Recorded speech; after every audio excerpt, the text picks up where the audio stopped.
Okay. Um, let's start with something really, really simple. If you open your options, um, in your general options, you scroll down to camera. There are all sorts of sliders, right? The most important one that you have to, check are the vertical position near and far. Those should be all the way to the right, and same goes for the field of view. Um, So those, near, far, and field of view. Oh, that's bizarre. yeah, You can scroll in, out, zoom in and Yeah. out as necessary, but Well, that's actually quite nice, though. it gives you Yeah. really good yeah, field of view. Yeah. yeah. So basically, right now you have your camera that is way higher. You can see on top of Arrow the cats. walls, and in general, you have much wider field of view. Oh, Um, among other things, also the rotation speed should be slightly, on the higher side, and that depends on whether We you know. get motion sickness or not. Because What? way Yeah. too fast rotation speed It's a thing. can actually create oh, it have, definitely is. Oh yeah, yeah. yeah, and that's a thing apparently. Mine's is about the middle. It's not bad. I think that'll do. Yeah, no, exactly. Whatever's comfortable for you. And it also depends on your mouse. So if it's, Mhm. you know, it already moves fast and you select in super high rotation speed, that simply doesn't work. I'd suggest to remove, let's see if you scroll a little bit down on combat and movement, the double tap to evade, and instead keybind your dodge. That should help to avoid dodging by mistake. You are moving and you double tap your dodge, but you didn't mean to dodge anything. Means you can Mine's creep is forward a already little turned off, easier. apparently. Yeah. Yeah, and again, it's a matter of preference. There are people that used to it. Yeah, and well, now I have disabled almost everything in this subsection except for lock ground target at a maximum skill range, allows skill retargeting, but again, that's matter of preference for the most part. Mm. Um, yeah, and that's at least for the settings, of course. Okay, now we'll be talking about positioning today.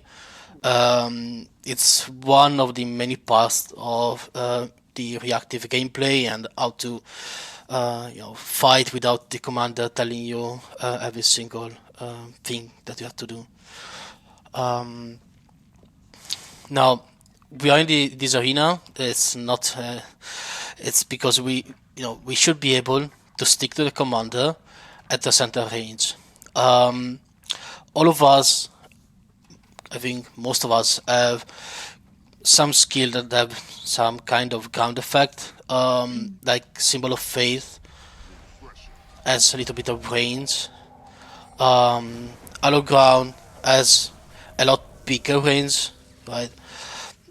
Now, in the middle of the fight, you most likely will be seeing enemy circles rather than friendly ones. So you have to start, get an eye of the distances between you, yourself, and the tag. So now let's imagine that the tag is right on the purple dot. Ideally, as a melee, and you should be staying within this circle right here. Sorry. Yeah, no worries. You should be here. Right? Um, no matter where the commander is going, you should always be within these two circles. That allows you to actually see what's happening around you, and you are still relatively close, so that any area of effect that vibrants or scrappers or any other um, melee class can do will still affect you. So in for all intent and purposes, you are stacked to the melee blob, right? And that doesn't mean that we are actually stacked, right? Because there is some distance between, for example, Sasha and I, right? And if I drop down my skills, Sasha won't be affected. So we still have to be like in the same general direction of the circle, but we have some latitude to move. We can also stay a little bit closer, stack close to the tag, but you know that as soon as the tag is moving, it's really hard to be exactly on the same pixel, right? So we need to be able to have some kind of buffer, and that buffer is exactly this distance, like Is middle that of the circle. 240 or 360, 300, something like that? Yeah, this big circle is 300.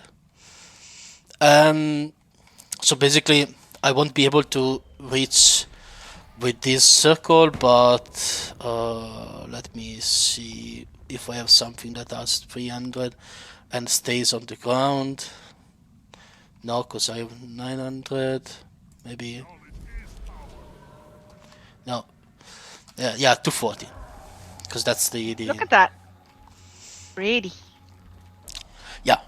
So basically, it's within 240 yard.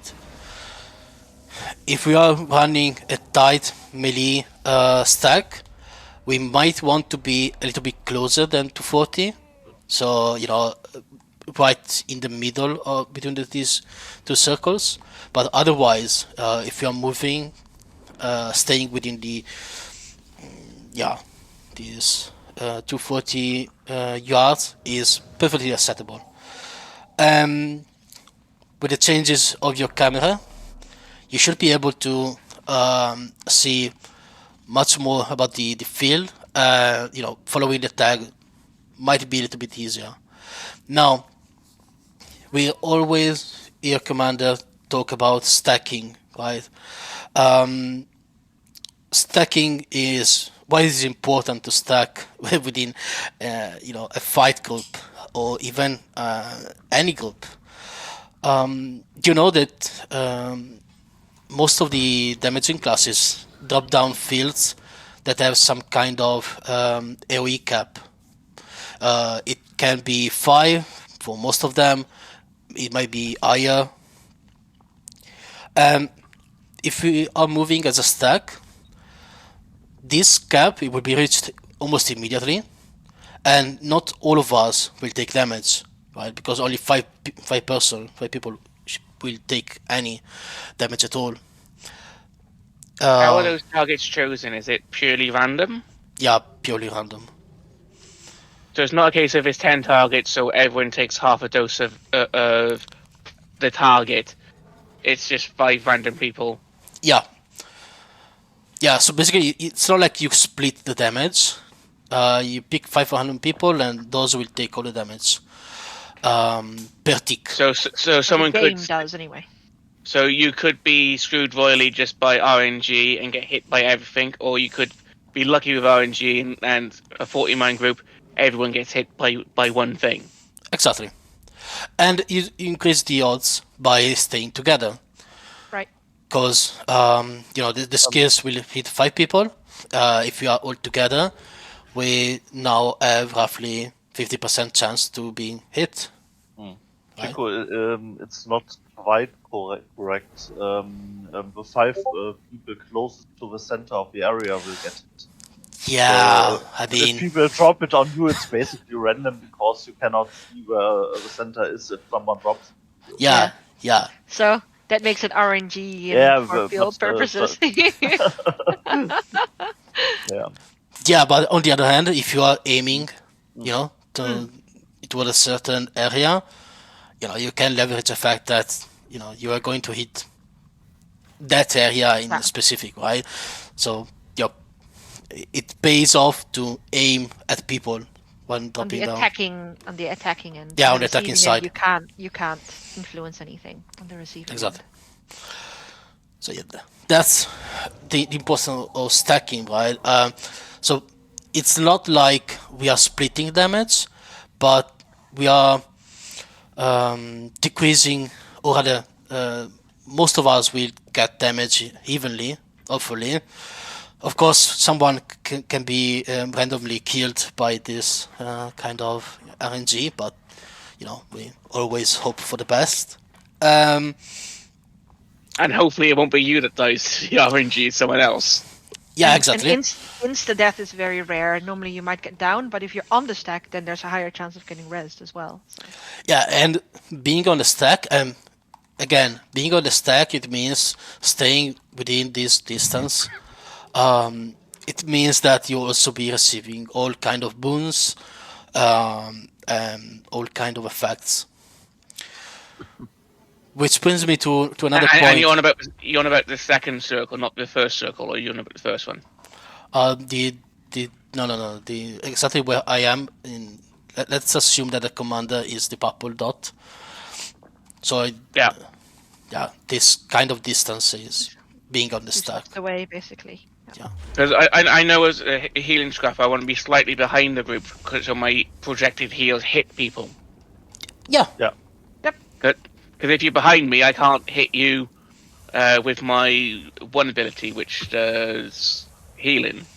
yeah. Same goes for Firebrands. They want to be slightly behind, because Mantle of Liberation it's in a cone. Same for the Solas. So it's if you stay exactly on tag, that's not gonna work, right? So you're always slightly behind, but that doesn't mean that you are like this far behind where I am now, right? Because sure, you might be able to hit, but you're so far out that you can easily be single targeted and killed. Can you hit me from there? No, I can't. I don't think that's reaching you, is it? No, you won't be reaching me. But that's the point, really, because what we often see in our raids is that the tags start pushing and the people are left behind. Left behind is quite easier, considering that you won't be getting any contact lens, you won't be getting any protection stab, any protective boon. You will be easily split from the parties without any protection. And in addition to that, if any AoE or any area effect or feel on the ground hits you, chances are that you will take full damage. That's certain death basically. Dun, dun, dun. Which brings me to another important point. Often people say avoid red circles, right? Which most of the time is actually a correct hint. Should we do a sanity check to make sure everyone has the option on that shows the red? Oh circle? yeah, okay. Yeah, let's make sure. See, I'm not even kidding. Yeah, because No, I believe you. It I does definitely sound believe slightly you, Dan. important to make sure you got that so you can see the circles. no, exactly. Yeah. In your options under combat and movement, there is an option called disable area effects rings. Yeah. That shouldn't be enabled. Yeah. Make sure there's no tick in that box. 'cause Why would you want to turn them off? there are people. I'm willing to bet someone might have turned it off by accident. Yeah, and or they've never because really they intended to turn it have a on. potato PC and their PC can't handle all the effects and stuff. What the fudge is melee Yeah. attack assist? What? Don't have that on. I think it stops you from going through a group if melee attack assist is on. Is that right? Yes, Kinko? that's Yeah. right. So you That do sounds not like a want to death have that. sentence. Exactly. Yeah. Because it assists you as a melee class to hit a target. So it never Ah. lets you go through Oh, or okay, past that it. makes sense. Yeah. Yeah. Anyway, sorry. Shinko. Yeah. Yeah, Sorry, red it circles. just caught my eye then. Sorry. No. Okay, red circles. circles. Yeah, most of the damage usually comes not from direct damage like auto attack from weavers or revenants, but comes from effects that are on the ground, like wells, or lava fonts, or the Revenant skill that does damage on the ground that I can't remember. All sort of things basically that are on the ground and that you should probably avoid. Now, as I said before, the damage is split, or rather is mitigated as long as we are in a stack. Yeah, there are all sort of different kind of health circles, and some of them are more dangerous than others. So, which classes do we have? I thought I saw blue, right? Blue. Try to drop some symbols on the ground, something like, I don't know, symbol of swiftness might help. Or Symbol of swiftness. That one. Yeah. okay. This thing does damage. The symbol of swiftness. I mean, if it were like a proper Core Guardian, that does damage. You see there is like a faint red circle. Yeah, that does damage. If Sash drops a meteor shower on us, you will see like a big red circle around us. Right? This does a lot more damage than the other one, and it's still a really faint circle on the ground. But as long as we stay together, that shouldn't matter that much. Now it would be awesome to have a Scourge, but we don't have any, because the Scourge is Switch if you want. yeah, no, it doesn't matter. But the Scourge is No. drops the sun shades, like the pillars around. Also those might be scarier. Okay, now of all of these things, you can ignore all of them except for Meteor Shower. Meteor Shower hits like a truck. The other ones, you can mostly walk out of the damage. They are not dropping any cripple on you. They're not applying chill. They're not applying any kind of CC. It's like only damage. The most important things that you have to dodge are the wells, especially if they are clustered in an area. The wells are really dark circle on the ground. Yeah. Uh, Hit. You might want to dodge, the warrior bubble. That's also really scary, for very good reason, I might add.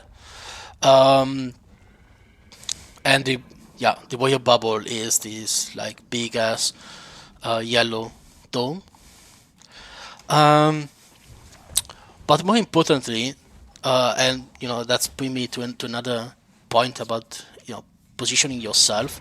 You should always try to avoid damage, and you should always also recognize when the damage is deadly, so it needs to be avoided, or you can tank it, basically. Now, if all the people on the red group can drop all of the damage on us, like I suppose we have a Revenant and Just damage, not CC, just damage. yeah, just damage. Right. And I'd say let me fix the groups first. Oh, not yet. Oh well. Someone's down. Yeah, it's just only to make it easier to see the effects. Okay. As a support, people that run support, you should be in party view. Right. And as long as we stay here together and the support do their thing, there is no way we can die. Because we are splitting the damage, we are more than 5 people. Yeah, I'm talking, so I'm not supporting anything. Yeah, there's no way that we can die, right? As long as we start moving and we'll be moving out in 3, 2, 1, we're moving out. I'm not saying where we are moving, right? People start dying.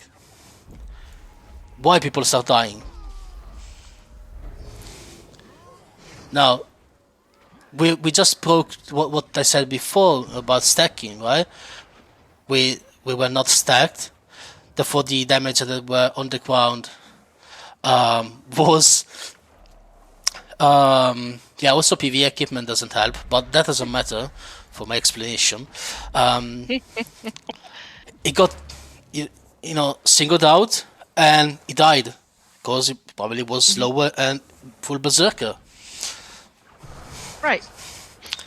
Now we started moving out in 3, 2, 1. We're moving out, and again, Nox reaction was way too slow, and when we keep moving, right? You should always try to stay within, you know, the circle that we took before, because that's where all the boons or the effects will go down.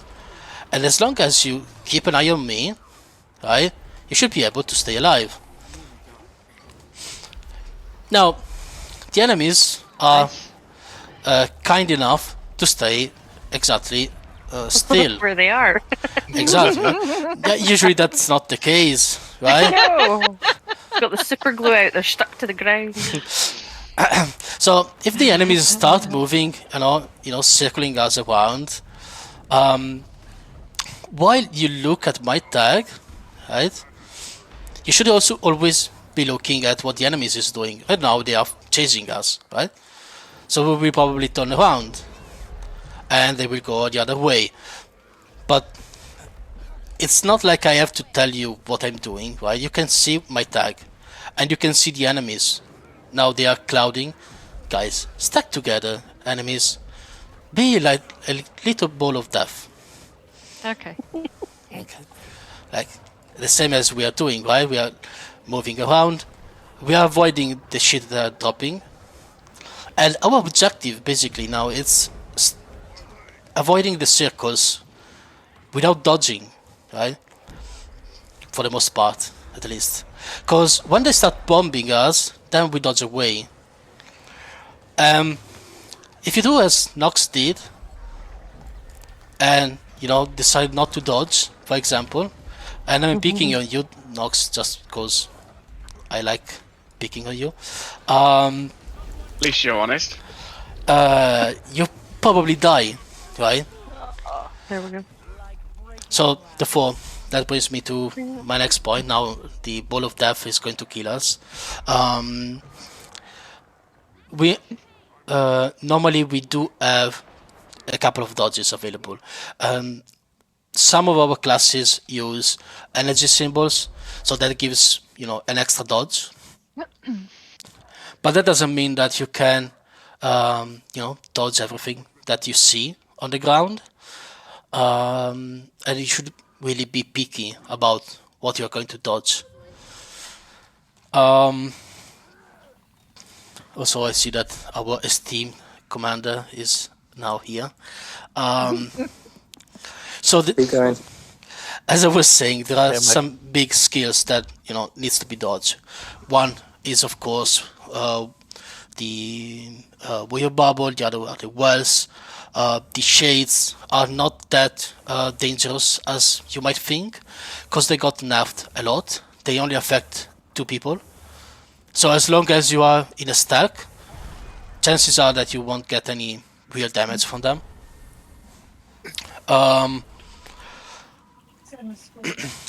All other things that you know, you should try to keep an eye out.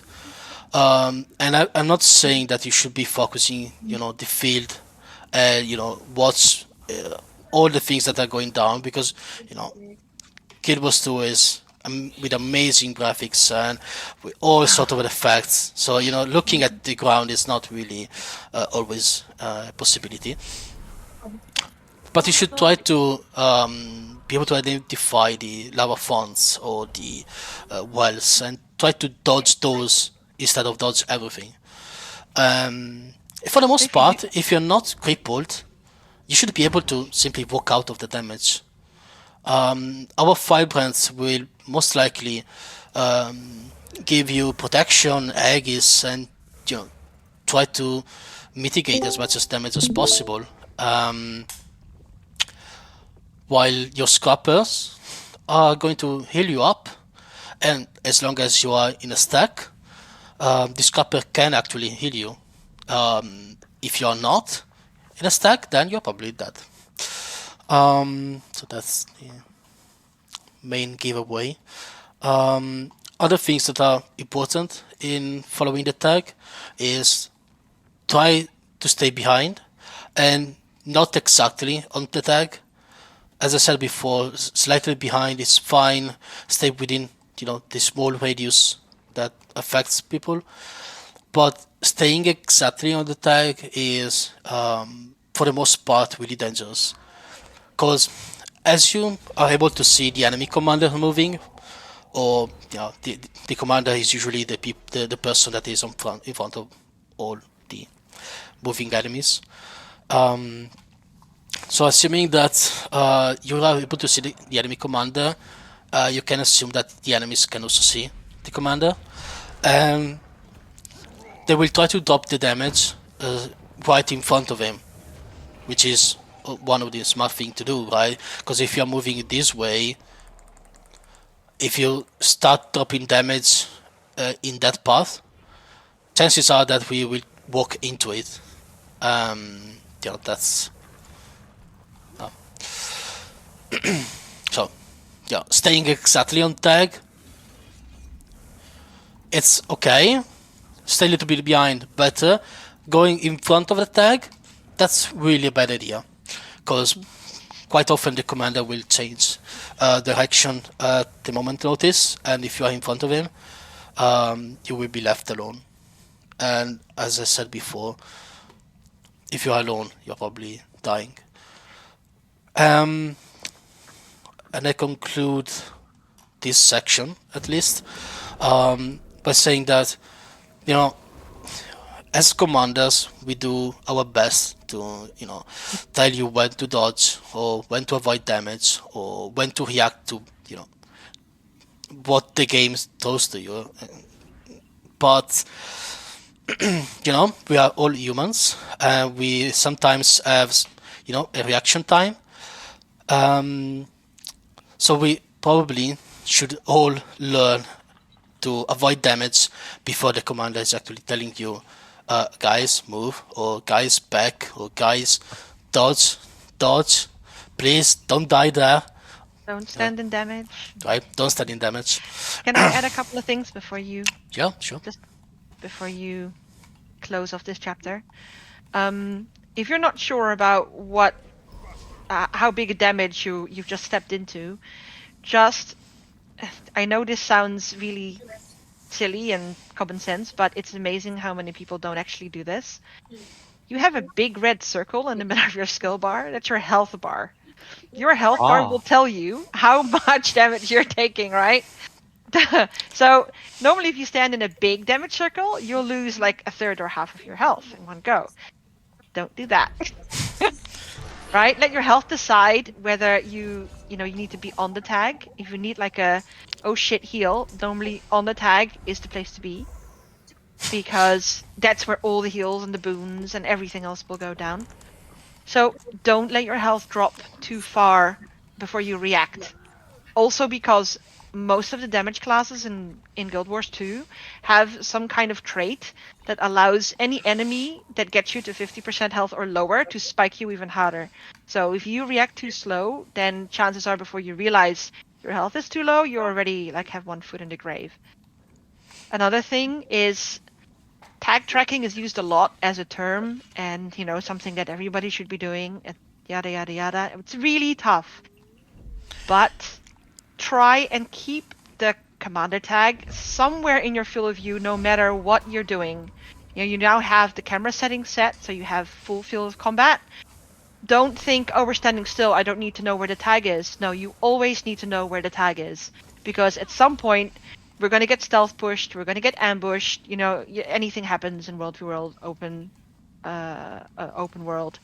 So make sure that no matter what we're doing, if we're standing still, if we're sieging, if we're about to push, if we're retreating, you always know where the commander is.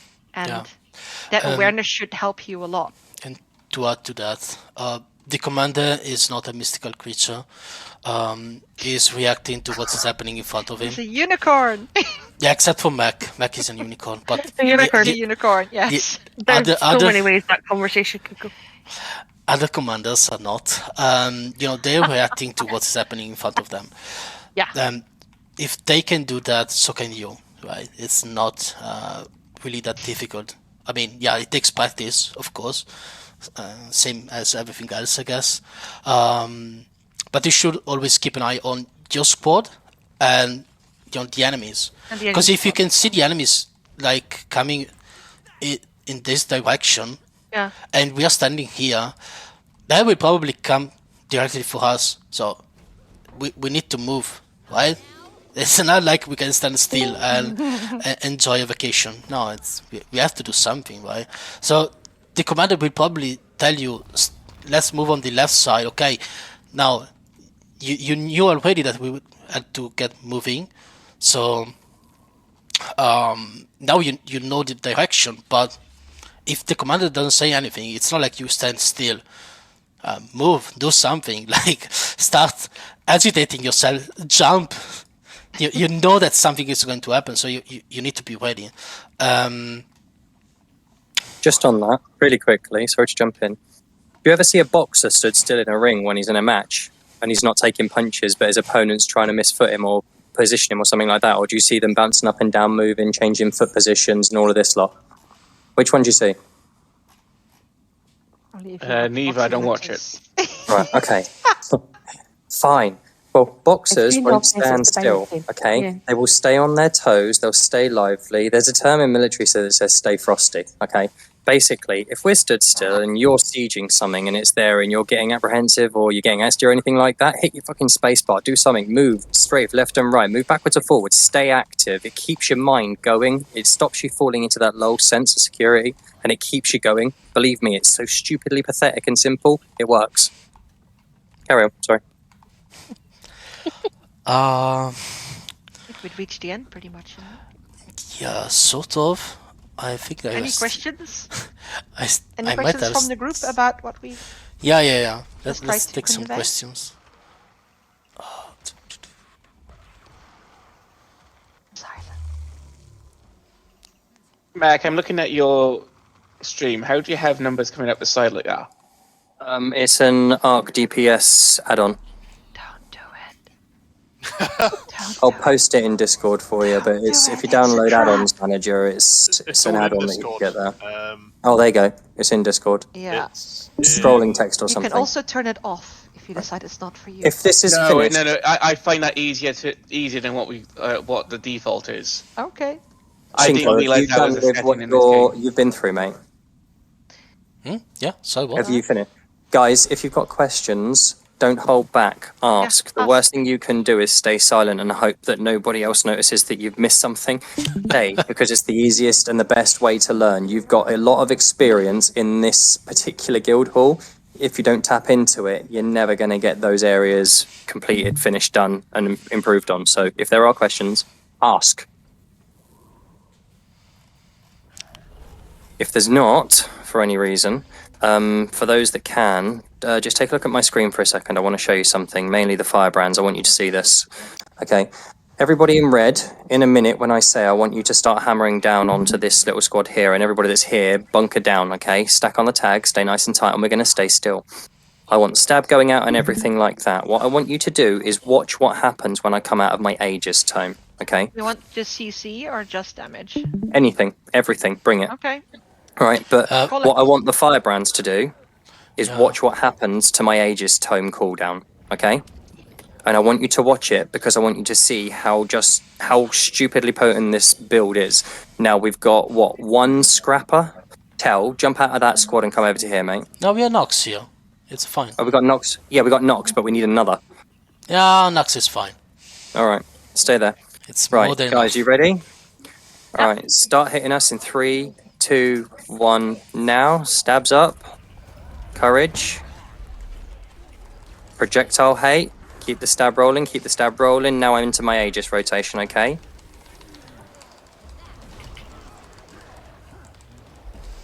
Got a hit, right. Nox. Yeah, you can't die. I just told you everybody that you are amazing. Hell. Right, stop playing, guys. I've only got Where's 2 up, buttons guys? I heal myself. No, Yeah, it's alright. just that we are. Tell, it's- jump out of there and come over here for a second. I need 2 scrappers to make this work because there's too much of a group for Nox to heal. Basically, what he's doing is he's trying to heal 10 people on his own. Yeah, exactly. The RNG just won't work. Yeah, but look at the cleanses. I mean, I can't see that because I haven't set it up for PvE. 202. Right, This one down is 91. Sorry, just quick. Who asked for the scrolling text? Nox. Nox. Nox. Nox, cool. Right, I've okay. tagged you in the Guild Wars chat. Let me just make sure my time's refreshed again, okay? What I want is I want all the support specs. Right, if you're a support spec, come and stand on me here. In my squad, in the blue squad. Come and stand on me, okay? Just support. So firebrands, scrappers, you know, if you're a support spec, stand on me. Right, Hello, hello. Hello. okay, guys, you ready to fire back down on us again? Yep. Ball up, guys. Okay, right, start up in 3, 2, 1, go. Into courage.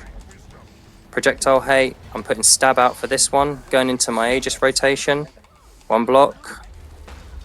2 blocks. 3 blocks. Focus res. 4 blocks. Can you see I'm at 33 seconds already, okay? Going into my heal, just to be able to proc some additional healing power. Get rid of any condies, bring everybody back up to full. More Aegis output. More Aegis output. More Aegis output. 6 seconds. 5. Clear. Back into courage. Can you see how easy the Aegis rotation is? It's not rocket science. You can hold and bunker down like you wouldn't can believe, and I mean this.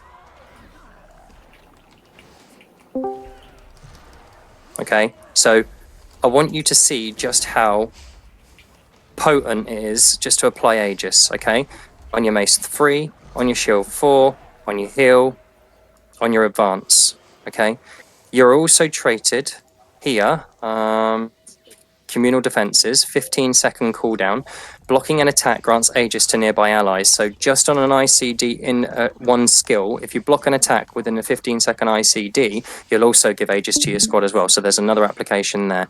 Blocking Aegis heals your group, mitigates the damage from the particular skill that would have hit them, and reduces this tome. But it's why you want to be in this as fast as you can when we're in combat to get all your support stuff down to get out of it and get in those Aegis rotations. While you are putting that Aegis out to your squad, they are not taking as much damage, they are being healed. You are reducing your courage tome cooldown and you're able to get back into it faster, giving even more stability. It is really, really simple. And the reason why, and Shinko came to me with this build suggestion, we've tried to multitask the firebrands into healing, condi cleanse, and boon output. It can be done. There's no problems with it. The problem is it kind of thins out what you're really, really good at.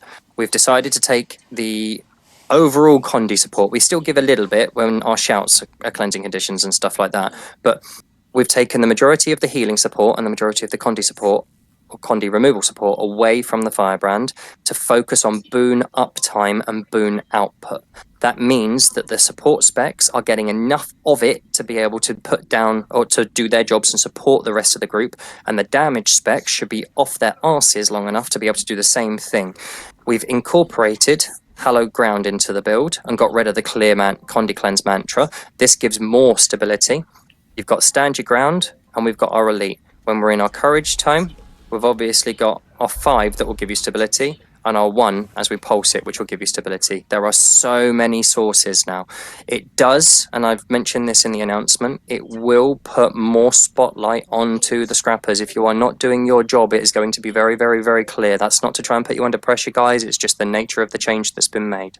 It means that you're getting everything you need to do your job. If you're not doing that job properly and rotating through all of your skills correctly and you're over condi cleansing for no reason, which means you don't have the condi cleanses for your group when you need them, then it's going to be very easy to see. The same thing goes for the heals, because the firebrands aren't the primary source of healing, and they weren't in the first place, but that's been reduced even more. It's going to be noticed if the scrappers aren't healing. It does mean that you're going to need to really, really rely on the firebrand for all of those boons, because I know that the scrappers suffer with self-healing. We still can keep you up and alive. You will still be in the fight. You've just got to make sure you're maintaining those rotations, because if we get put under pressure as firebrands, you are instantly going to feel that. Because if we run out of our skills trying to keep you up and your skills aren't being used as quickly as you need to, it's going to have a massive knock-on effect. The best way I can explain squads in World v World, you can go for a safe setup, and a safe setup means that your build can do a variety of different things, including self-sustain. You're not very good at anything, you'll put a little bit of damage out, you might corrupt a couple of boons, you can heal yourself, you can help your squad a little bit. It's a safe setup.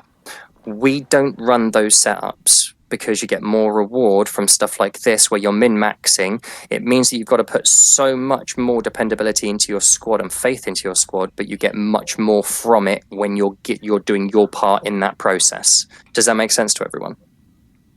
Yes. Yeah. It does, however, mean that you fall flat on your arse when you're not doing your job, or one of your squad members isn't doing their job. It does Because the ultimately, minute- though, make you a better player, because you become one specialist link in a chain.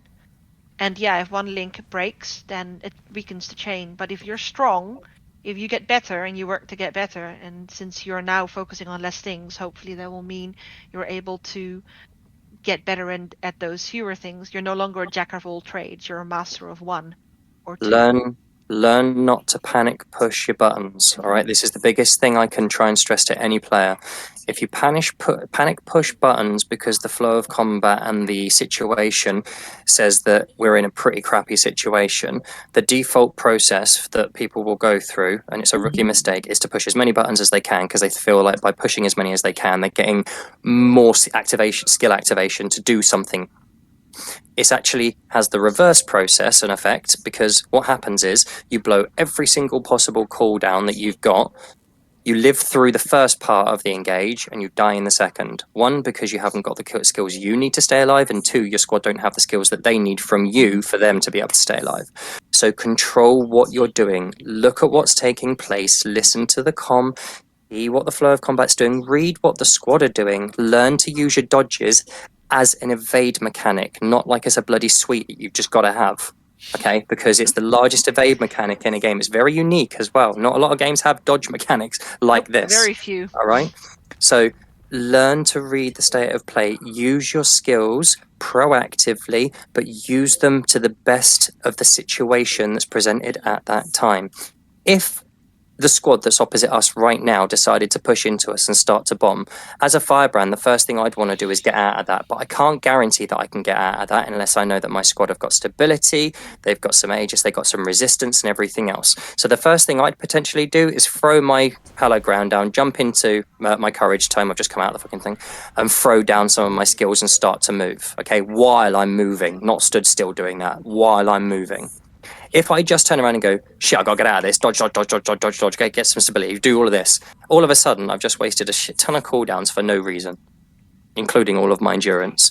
So just slow down when we're in combat.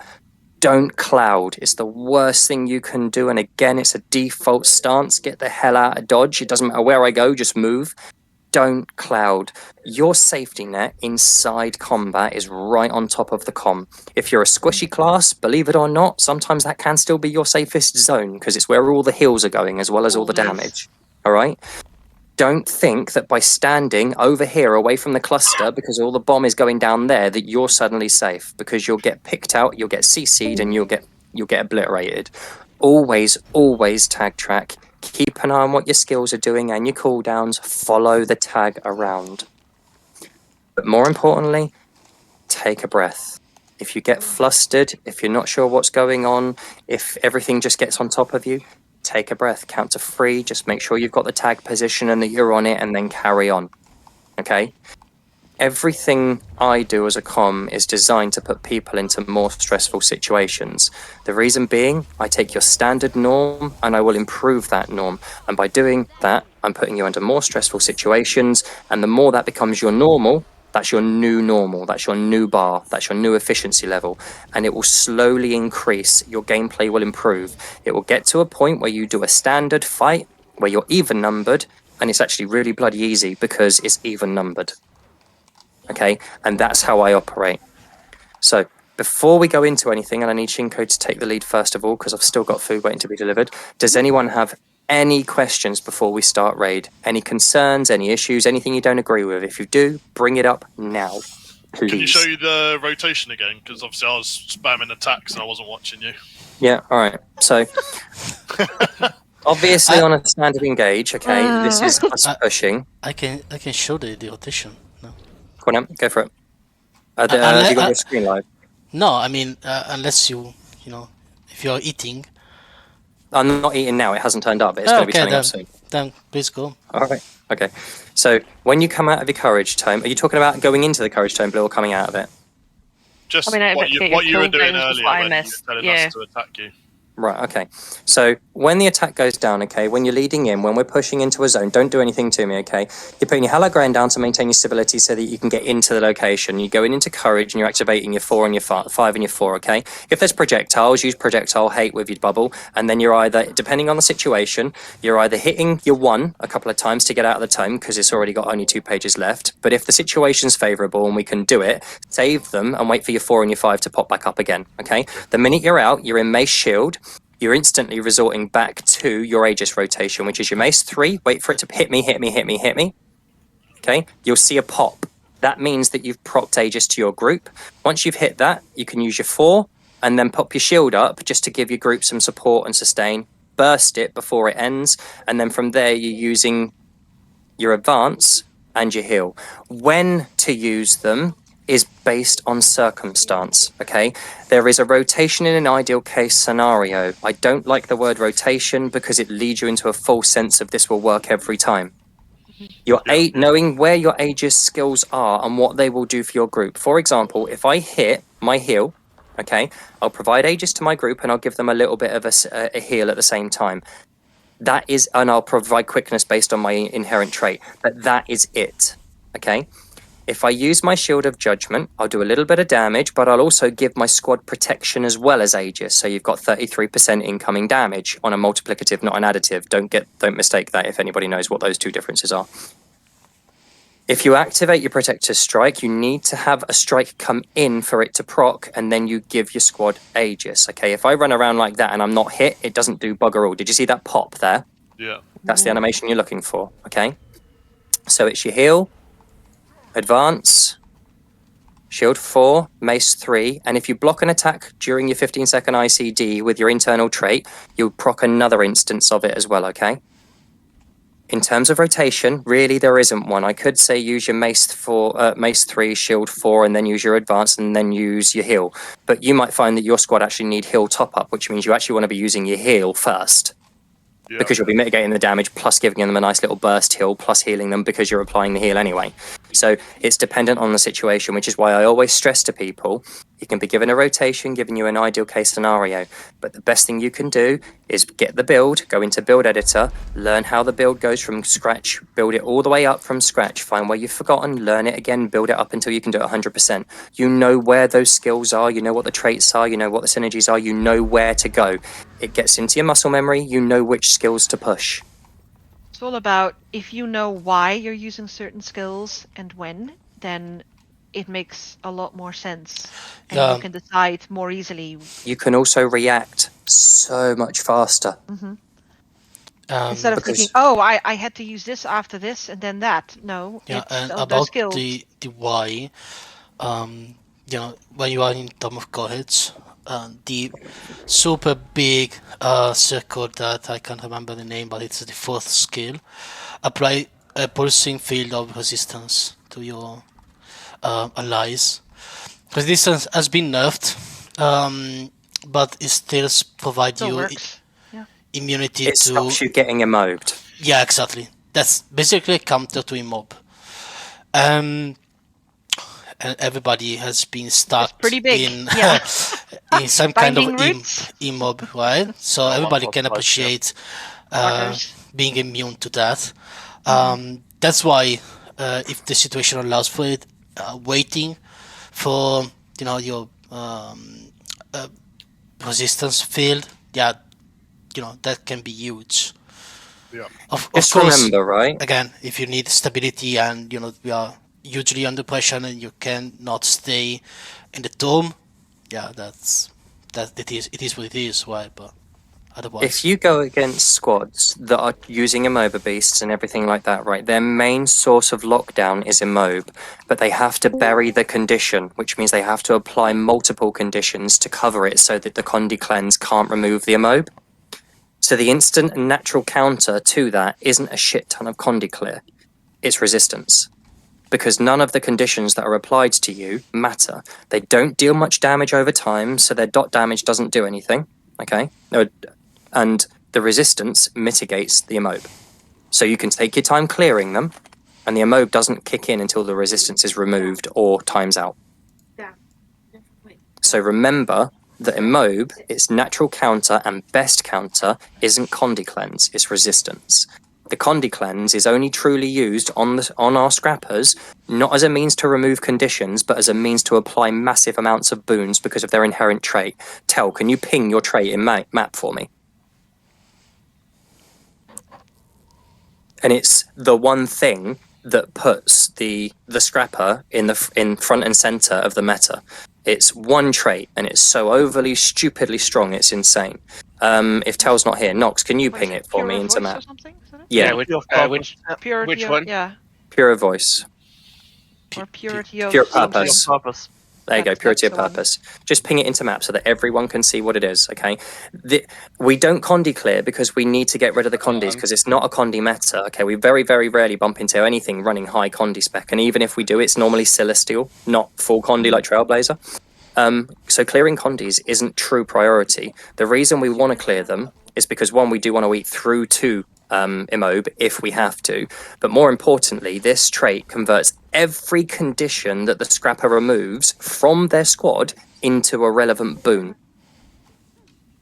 That's That why we Condi. Yeah, that one. That's why we Condi clear. Okay, so scrappers, your job isn't to try and get to resistance and get to Immob and remove it as fast as you bloody can. Your job is to just continuously Condi cleanse controllably while healing. Healing is your function. That's your priority. It's Firebrand's job to make sure you've got that function. Your Condi cleanse is a means of applying multiple boons to your squad. Is that understood? Does that make sense? Yeah. Yeah. So focus on the Condi cleanse second. Keep it rotating, but make sure you are prioritizing heal.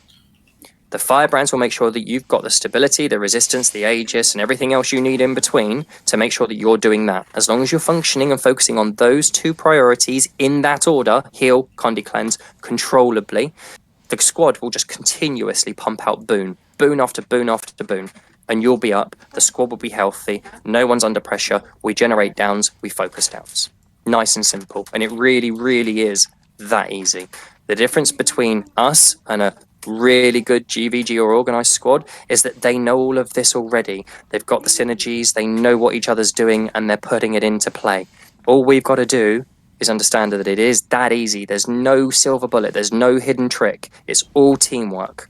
We bring it together, we're all doing our jobs, it all works. Just like that, and it really is that simple. So, who's ready to go and kick some ass? I got another question. Go for it. On Discord, you talked about getting into a bit more of a melee focus. Yeah. Can you elaborate why? Yeah. So essentially, at the moment, what we're trying to do is we're trying to corrupt, we're trying to CC and lock down a zone, and we're trying to nuke into it. We're trying to use range spikes. We're trying to go from 1200 range down to 900 range, maintaining skill output to put a squad under pressure to then hit into melee. That's not working.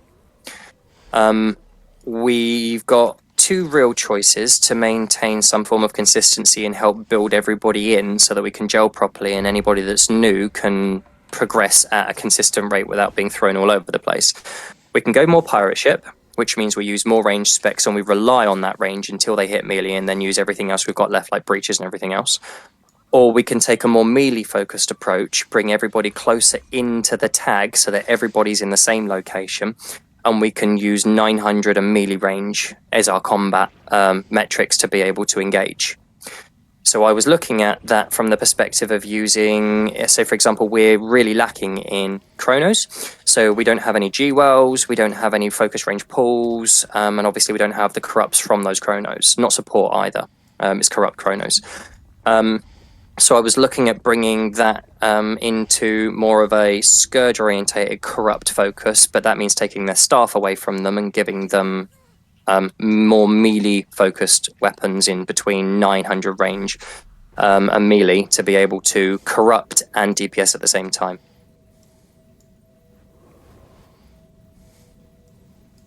That makes sense, or did I waffle too much? So we're focusing more on Scourge and melee trains rather than Yeah, revs, essentially. etc. What we've been missing at the moment, and it's not down to the Rev's fault, but we have been missing a lot of the Rev input because the Revs are inherently deceiving. Somebody that's not truly used to a Rev or is, but likes seeing large numbers will use the Rev as a damage bot. But the Rev has got so much support mechanic inherent into the build based on its Jalis legend that aren't being used, and we've been reviewing footage mainly from last week's raid. It's amazing how many times we got into a fight and there was only one stab road and we had one Rev in every single party. So if we could maximize on our efficiency and usage of Revs, we've already got a range spike there anyway. You don't really need the Scourge to do that, although I would like them to maintain the staff if we can and the power output. But we've got to get our Revs on point and on par with that damage output, but the sustainability that they can provide as well. I don't just take 2 minutes on this one, guys, but for anybody here that does play a Rev, when you're engaging into combat, what legend are you generally in? I'm maining Rev with you in that sense, and whenever when we're doing our first pool, I'm still in Dragon or Glyn, and then when we run in, I'm going into Jalis to get that stab road down, as you said, but I noticed myself running out of energy real quick at that point in time, and that is my main concern in those. Do you know the best thing you've just said there is the fact that you've identified that you're running out of energy, and that's the perfect thing that you could have said in that entire thing. So thank you for that, and I'll explain why. So the biggest thing about Revs is that, and the biggest disadvantage to Rev is that the Glint legend is stupidly strong still, even after all of these nerfs. Quite simply put, if it was nerfed just a tiny bit more, people would actually start to use other legends. Now, with your Rev, starting in Glint is seen as the best idea because you're pumping these boons out to your squad, yeah? The problem with it is that when you're actually engaging, you don't want this legend. It's not the best legend to use, purely for the fact that all your sustain is on your other legend. The issue is finding the right balance of timing to change. Now, generally, what I will do, when we bump into a squad and we can see that there's some form of an engage going, before I hit combat, I'll change my legend manually like this so that I don't proc an ICD on the timer, and I will be in Jalis. I will then proc my in-combat mechanic, and I'll start to generate my energy. Even if I then don't hit anything from that point onwards, sorry Sash, I'll stop hitting you. Even if I don't hit anything from that point onwards, as long as I maintain my in-combat status, I'm still maintaining my energy output. Which means when it comes to push, and I say, okay, pushing forward in 3, 2, 1, go, I've got enough energy for my Stab Road, and I've got enough energy for my Dwarf, and I've got enough energy for my Coalescence of Ruin, and my Face Smash all in one go, because I've got enough energy built up to be able to maintain it, and it's pipping up as I'm pushing, because I've got no maintenance of anything like my Vengeful Hammers. Not until I'm in melee will I activate anything like Vengeful Hammers, and by that time, in melee, I'm switching back to my Glint, and I'm starting to proc all of my DPS skills here. Starting and pushing in Glint isn't ideal. The only time that that's anywhere near beneficial is if the com's asking for super speed, and they need the revs to contribute towards it. Other than that, you don't want to be in this skill. The only other time it's beneficial is when you've got your Facet of Darkness up, and your comm asks you to do a reveal, at which point you're hitting your Face Smash and you're proccing your Darkness at location to try and get the reveal. Beyond that, all you're doing is pumping out boons. You're a boon bot, and that's not your functionality. It's a benefit, don't get me wrong, it helps, but those boons won't keep you alive. So if you bump into that situation in the future, switch over, get the energy build ticked up. And then as we push, you've got as much energy as you need to do everything you need to give all your squad all of those support mechanics while still doing all of that gorgeous DPS that I know the Rev can do. Switch back in, and more importantly, because you're off cooldown on your Glint Legend, when you are in the thick of all of this crap, you got your Facet of Light. Your oh shit button is still there, and you can activate it as and when you need. Nice. That's my recommendation to the Revs. Stop looking at Glint as you go to. It is a very strong legend, but for your group, it does nothing of true value. Jalis is where your squad will love you. How important are Legos to scrappers? Say that again. How important are legendaries to scrappers? Legendaries? What do you mean? You're just on about legendaries. Yeah, legends, like the Dwarf Legend and the It's Dragon part of Legend. it's the Rev mechanic, Nox. Yeah. They invoke legends. It's not actually weapons, no. I thought you were on about legendary gear then. No. No. Legends. Does that answer your question? It does, but can I add something as well? Because Yeah, what yeah. you said on that using that elite skill on the Glint Legend with Yeah. super speed. Yeah. And what I noticed is that when you ask for super speed, that sometimes it's a bit late. So I'm not maybe on the scrapper part, because I do think that our scrappers should be providing the super speed. They should be. You're right. That they can either use their F5 skill or pre-use, for example, the Bulwark Gyro if they're running it. To make sure that we have the super speed when we're going. I Because absolutely it agree takes with a bit of time to get it down. When you press Bulwark Gyro, you don't get super speed right away. And Yep. To I be like honest, super speed when you sometimes, ask and for then super I'm speed, using I've been using that one. yeah, that helps. What's the utility belt skill that puts that static fielding out thingy that gives us the super speed? Because I thought that was the thing that was being used for the super speed. Yeah, I'm and using people I'm using should- Band-Aid Self for super speed, giving everyone super speed. I Is think that most wrong? people use Bandage Self. Yeah. Okay, that's fine. As long as it's there. The only reason I generally Yeah, ask the no, rest no, for the super speed is if I don't notice it. wait. Band itself basically means that the scrapper won't have any self-healing within, the For first 17 seconds. first 20 seconds of fight, more or less. Yeah, don't use that. Okay. The other skills that you mentioned affect only 3 people. So if Okay. you use that, you split the group in The half. squad, yeah. That's why Okay. people use Bandage Self. So what's the best way of us generating super speed?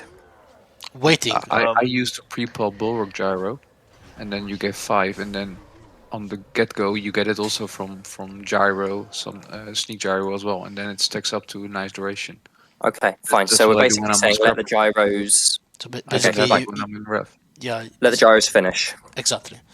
Yeah. Right. You're Okay. traded for that, right? In that case, that's my mistake, none of yours. In that, I only ever ask the revs for the super speed if I'm noticing it's not been applied as we're trying to push, and I'll ask the revs to do it because I know that they can provide it to me within a second or so.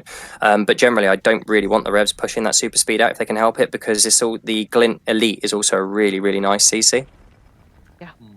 And it's protection for the squad as well. So yeah, Costs a lot of energy when you're going into melee. it does Yeah. a shit ton. That, But that remember, it doesn't help too. as you're pushing, say for example, if you're in Glint now, and I say pushing in 3, 2, 1, and we push and you change over, you've instantly got a 50-second energy pool, which means which means you're instantly trying to use skills depleting. Secondly, you've got it on a timer, which means you've got to wait to get back into it. So it's always better to be in Jalis on the push than it is to be in Glint turning into Jalis on the push. Okay. Yeah, that's a nice one. I'll Yeah, try and do I that. must say, Bandage Self isn't a bad way, in my opinion, to get super speed though, because it lasts for the max of 10 seconds. Yeah, no, Very it's nice it's for really self nice focus. way, But but if you use it on an engage, then you've crippled yourself by, Uh, by putting yeah, your heal on cooldown. Yeah, wouldn't you? it might seem counterintuitive to blow your heal skill for nothing. I paraphrase it, but when you're in super speed, people rarely hit you also. So yeah, no, it's I